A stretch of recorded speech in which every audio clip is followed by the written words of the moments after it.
पक्षांचा जागर या मालिकेअंतर्गत मी आज लोकमान्य टिळक यांच्या जीवनाबद्दल बोलण्यासाठी आपल्या समोर उभा राहिलेलो आहे। भारतासारख्या खंडतुल्य राष्ट्राचे नेतृत्व करणे आणि सत्तेशिवाय ते टिकून धरणे हे तसे काम अवघड आहे। ज्यांच्या हाती कसलीही सत्ता नव्हती त्यांच्या प्रतिमांचे पूजन घरोघर व्हावे, त्यांच्या नावाचा सर्वत्र जय जयकार घडावा हे नवलच मानावे लागेल। लोकनेतृत्व आणि लोकमान्यता लाभण्यासाठी व्यक्तीच्या ठायी लोकोत्तर गुणवत्ता असावी लागते। शिक्षक मंडळी या ठिकाणी बसलेली आहेत। शिक्षक माझ्या मित्रा, चालता चालता थांबू नकोस, निवडलेल्या मार्गावर तू मागे फिरू नकोस। समाज आपली करील उपेक्षा विचार मनात आणू नकोस। पैशासाठी जग धावते, मानासाठी रुसू नकोस। शेवटी मात्र लक्षात ठेव, सत्ता संपत्ती सारे व्यर्थ, ज्ञानदाने व्रत आपले आहे त्यास महान अर्थ, आहे त्यास महान अर्थ।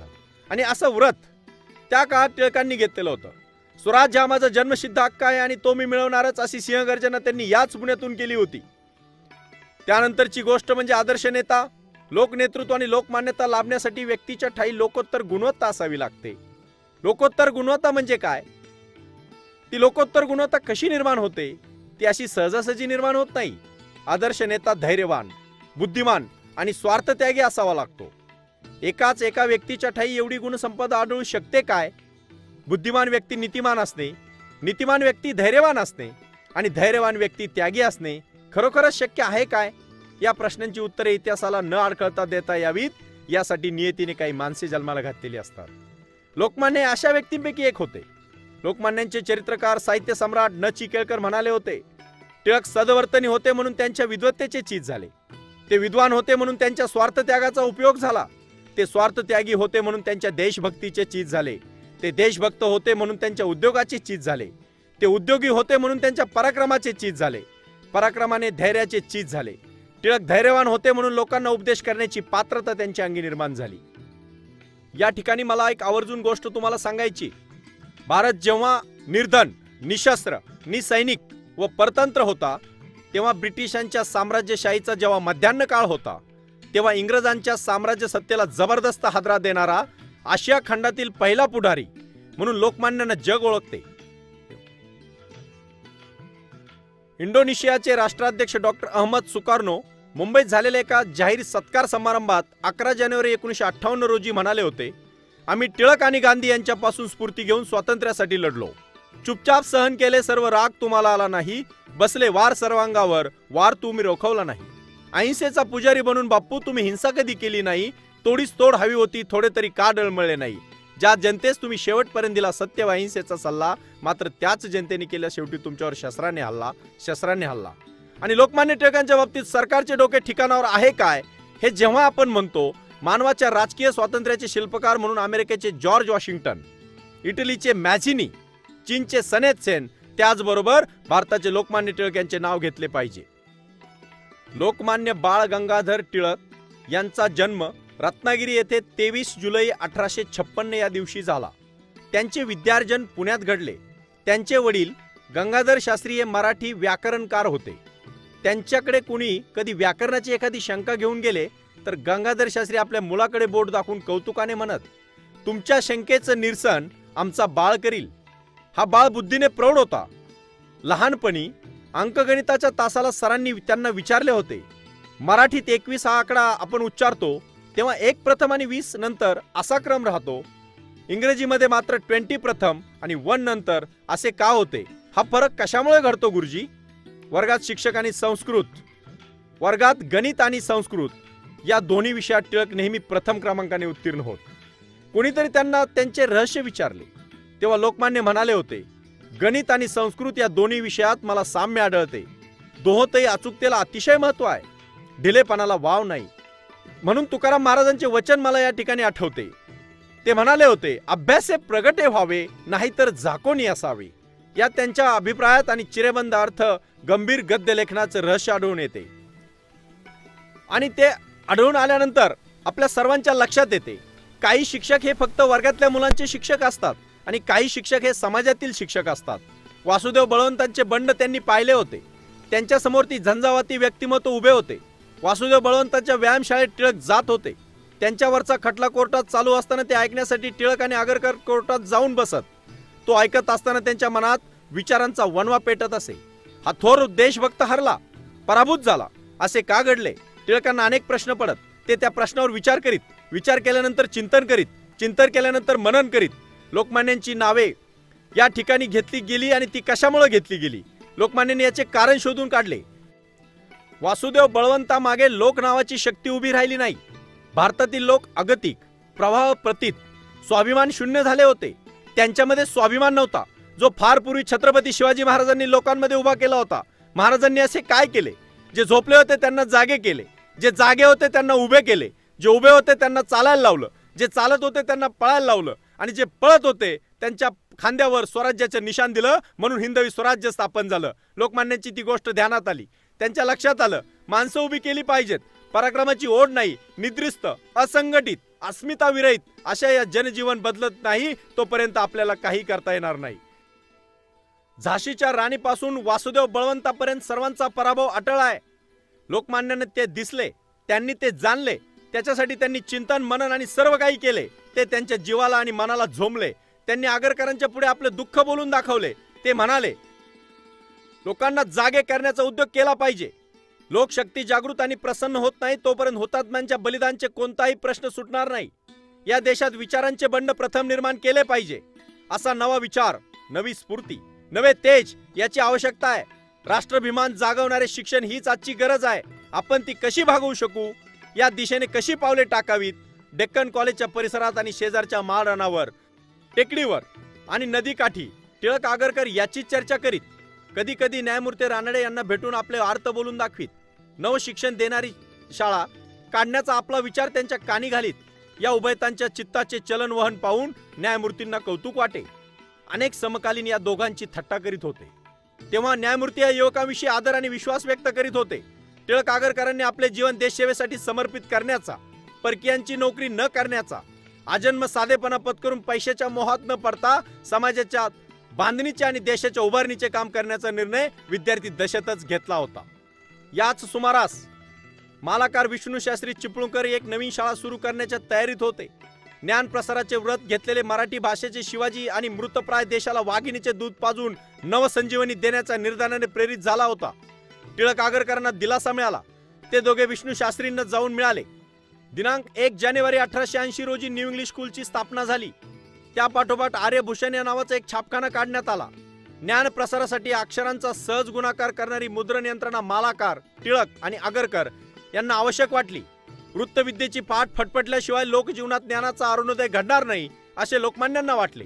वर्गाबाहेरचे जग जाणते व्हावे आणि बिनभिंतीची एखादी शाळा चालवली पाहिजे. शाळेत येणे हे वयामुळे, व्यापामुळे आणि गावी शाळाच नसल्यामुळे लोकांना अशक्य आहे. त्यामुळे अपेक्षित असे लोकजागरण, लोकशिक्षण, लोकसंस्करण होणार नाही. यावर उपाय म्हणून केसरी हे मराठी वृत्तपत्र, जे आजही पुण्यात चालू आहे, आणि हे वृत्तपत्र टिळकांनी सुरू केले.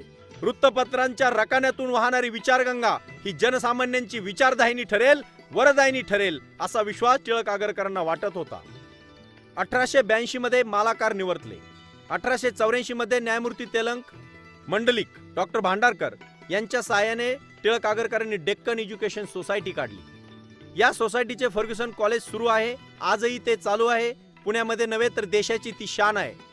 सोकियांनी स्थापन केलेल्या या महाविद्यालयात पाश्चिमात्यांनी भारतात चालवलेल्या तत्कालीन महाविद्यालयात काम करण्यासाठी विद्वानांची बरोबरी करू शकतील असे माणसे कोठून आणायची? हाही प्रसंग मला शिवाजी महाराजांचा आठवतो.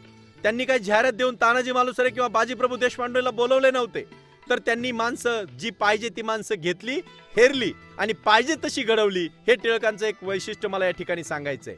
टिळक, आगरकर, आपटे यांनी विद्वत्तेचा हा ध्वज आपल्याच खांद्यावर घेतला. देव मस्तकी धरावा, अवघा हल्ल कल्लोळ करावा या ईर्षेने ते सरस्वतीचे पुत्र उद्योगास लागले. लोकमान्य हे गणित आणि संस्कृत या विषयाचे अध्यापन करीत. संस्कृत, गणित, धर्मशास्त्र, तत्वज्ञान, ज्योतिर्गणित हे त्यांच्या व्यासंगाचे विषय होते. जगातील पंडितांच्या पहिल्या पंक्तीत लोकमान्यांना बहुमानाने स्थान प्राप्त झाले होते. प्राध्यापक टिळक संस्कृतच्या तासाला मेघदूत शिकवताना विद्यार्थ्यांना अवघ्या काव्य विश्वात फिरून आणत. परंतु महापुरुषांना अनेक वाटेने जावे लागते. आगरकरांनी राजकारणाची वाट धरली. आजीव सेवकांनी लोकमान्यांच्या आणि अन्य क्षेत्रातील कर्तृत्वाचा व्याप पाहून काही आक्षेप घेतले. लोकमान्य मनातून या गोष्टींना विटले. ते महाविद्यालयाच्या सेवेतून मुक्त झाले. एखाद्या प्रचंड प्रतापवरच्या पठाराला बांध घालून अडवण्याचा प्रयत्न कोणी केला तर बांध फुटून प्रसंगी वाट सोडून कड्यावरून उडी घेतल्याशिवाय तो धबधबा थांबेल काय? लोकमान्य नावाचा नायगरा गर्जरा करीत कोसळत उसळत झपाट्याने झोकावत केसरी या पत्रातून वाहू लागला. लोकमान्य समर्थ संपादक होते. आजकालच्या संपादकांना आणि वृत्तविद्येच्या उपासकांना उद्बोधक ठरतील असे काही विचार लोकमान्यांनी या संदर्भात व्यक्त केले आहेत. ते म्हणाले, संपादकाने महत्वाचे ग्रंथ वाचले पाहिजेत, अभ्यासे प्रगट व्हावे नाहीतरी झाकोनी असावे, हे तुकोबांचं वचन त्यांनी अंगीकारलं होतं. ज्या विषयावर लिहावायचे त्यांचे संपूर्ण अध्ययन करावे, जे सांगावयाचे ते निर्भयपणे निर्भीडपणे निशंकपणे सांगितले पाहिजे. आपल्या न्यायालयात जसा न्यायाधीश तसा संपादक त्याच्या खुर्चीत न्यायाधीश असतो. ते आत्मविश्वासाने सांगत, संपादन करत असताना कोणाची फिकीर करू नका आणि कोणाची मुलाहिजा करू नका. आपल्या निर्भीड पत्रकारितेचे मोल टिळकांना अनेक वेळा द्यावे लागले. 3 वेळा त्यांच्या वाट्याला तुरुंगवास आला. पहिला तुरुंगवास वाट्याला आला तो कोल्हापूर संस्थांच्या पाताळयंत्री दिवाणाने आरंभलेल्या छत्रपतींचा छळवाद थांबवावा म्हणून लोकमान्यांनी केलेल्या घणाघाती लेखनाचा परिणाम म्हणून. प्रत्यक्ष पुरावा पदरी पडण्यापूर्वी उचललेली लेखणी सत्याच्या स्पर्शाने पावन झाली असली तरी कायद्याची अवकृपा टाळू शकली नाही. टिळक आगरकरांना 101 दिवस डोंगरीच्या तुरुंगात ठेवण्यात आले. त्यांनी ते दिवस कसे काढले, त्याच्यासाठी त्यांनी काय केले, तुरुंगात जेव्हा ही मंडळी होती तेव्हा ती काय करायची, तर ती सदैव जनतेचाच विचार करायची. लोकांसाठी लोकांनी चालवलेली लोकशाही अब्राहम लिंकनची व्याख्या जगाने पाहिली, परंतु जनतेने जनतेसाठी भोगलेला तुरुंगवास हा टिळक आगरकरांनी जगापुढे आणला. रँड साहेबांचा वध झाला. लोक भडकून उठले.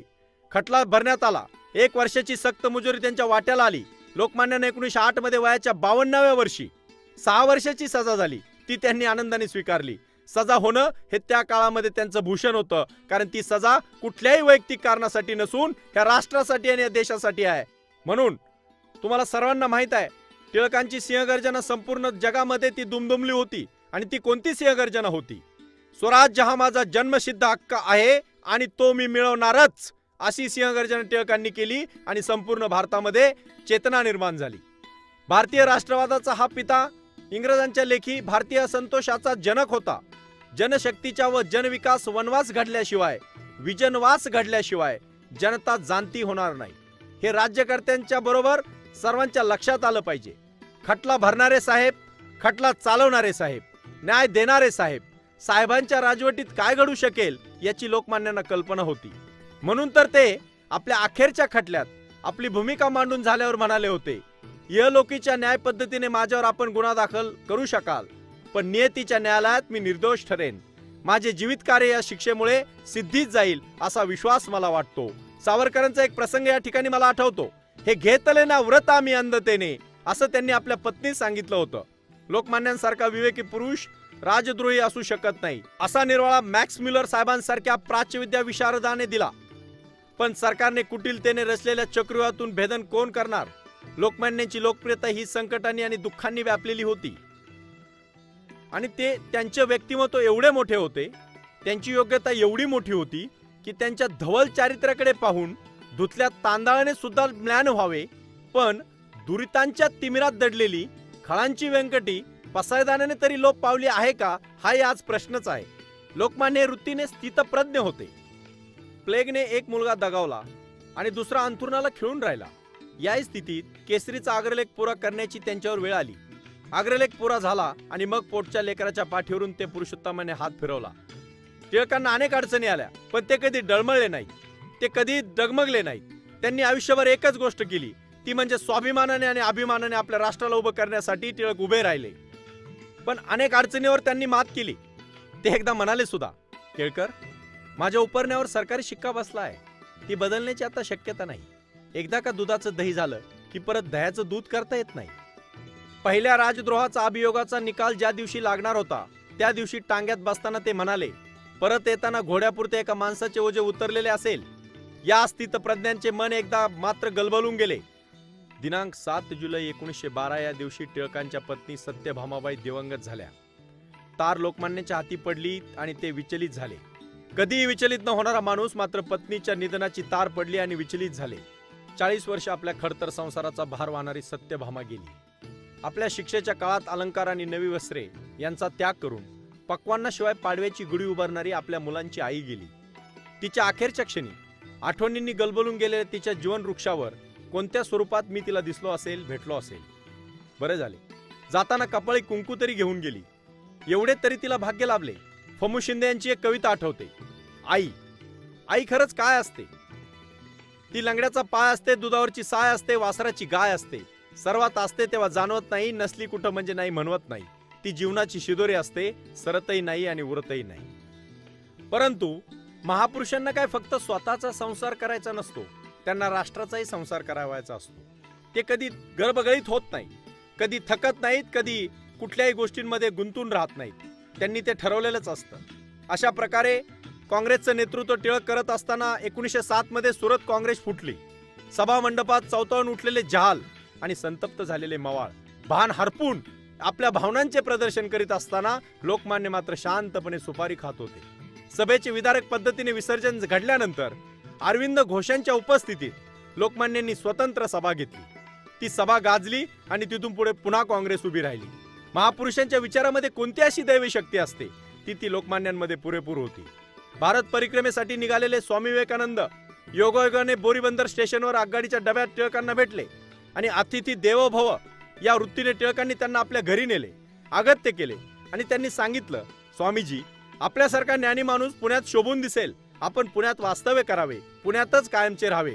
तसेही संन्याशाने फिरणं फार योग्य नाही. त्यावेळेस स्वामी विवेकानंदांनी सांगितलं, टिळक, आपण नेते आहात, मी समाजाच्या क्रांतीसाठी उभा राहिलेलो आहे. मला फिरलं पाहिजे, मला चाललं पाहिजे आणि म्हणून तुमचं अगत्य मी घेतलेलं आहे. आणि भगवद्गीतेने गायलेले गाणे आता ऐकल्यानंतर पुन्हा मला आता काय ऐकायची इच्छा नाही, म्हणून माझी वाक्य तुम्हाला कदाचित फार रुचणार नाही. या दोघांच्या भेट ही संवाद फक्त इतिहासानेच ऐकला असेल. लोकमान्यांनी गांधीप्रमाणे गीतेवर जन्मभर चिंतन मनन केले. शेवटी त्याचे सोप्या भाषेत त्यांनी गीता रहस्य लिहिले. मंडालेच्या तुरुंगात असताना ते गीता रहस्य टिळकांनी जप्त केले. परंतु टिळक त्यावेळेस हतबल झाले नाही.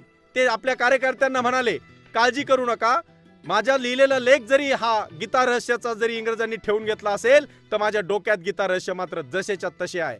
तुम्ही त्याची काळजी करू नका. परंतु कालांतराने सरकारने ग्रंथ नष्ट केला तरी मी अक्षरशः तो पुन्हा लिहून काढीन. माझ्या मनात आणि मस्तकात तो तसाच टिकून आहे. 1915 मध्ये सरकारने हा ग्रंथ लोकमान्यांच्या हाती परत दिला. लगेच छपाईला प्रारंभ झाला. 2 आठवड्यात 6000 प्रती खपल्या. त्या काळात कल्पना करा. त्यानंतर त्यांच्या आवृत्ती निघतच राहिल्या. त्यांचे विविध भाषात रूपांतर झाले, अनुवाद झाला.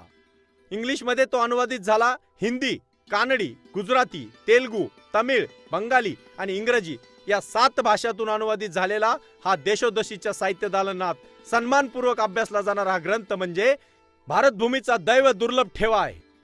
व्यासंग ही लोकमान्यांची विश्रांती होती. फावल्या वेळात आणि कारागृहात ते वाचन करीत. पौरात्य आणि पाश्चिमात्य तत्वज्ञानाचे सर्व प्रतिनिधिक ग्रंथ त्यांनी वाचले होते. गीता त्यांनी जाणली होती. गीतेचे सार त्यांनी अनुभवले होते. अध्यात्म आणि व्यवहार ह्यात द्वैत नाही. कर्माशिवाय जीवन नाही. माणसाने कर्मरत राहावे, आसक्त असू नये. प्रपंचात राहून अनासक्त वृत्तीने प्राप्त कर्तव्य आचरणे हाच व्यक्ती आणि समाज यांच्या मुक्तीचा मार्ग होय. माणसाची बुद्धी शुद्ध असेल आणि त्याचे कर्म जर पवित्र असेल तर तो यशस्वी झाल्याशिवाय राहू शकत नाही. गीता रहस्याचे जो कोणी वाचन करील त्याला पूर्वेकडच्या आणि पश्चिमकडच्या दोन्ही गोष्टींचा संगम झाल्याशिवाय राहणार नाही. पानोपानी विखुरलेले विचारधन विनाशास हाती येईल. Buddha, Ramanuja, Shankaracharya, Kant, Aristotle, Spencer यांच्या विचार वैभवात वाटेकरी होता येईल. वाचक मनाने श्रीमंत होतील.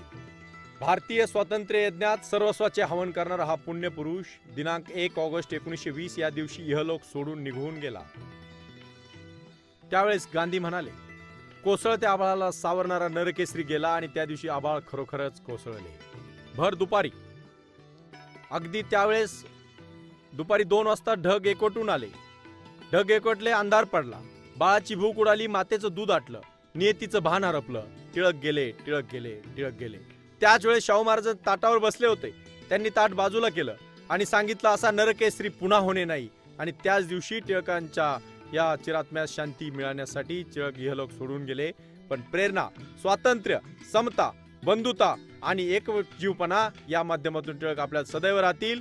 आजही पुण्यामध्ये डौलाने वाढणारे टिळक विद्यापीठ अनेकांच्या घरात ज्ञानाचा प्रकाश पाडतंय. याबद्दल टिळकांची ही श्रद्धांजली असेल. एवढं बोलतो आणि मी थांबतो. धन्यवाद.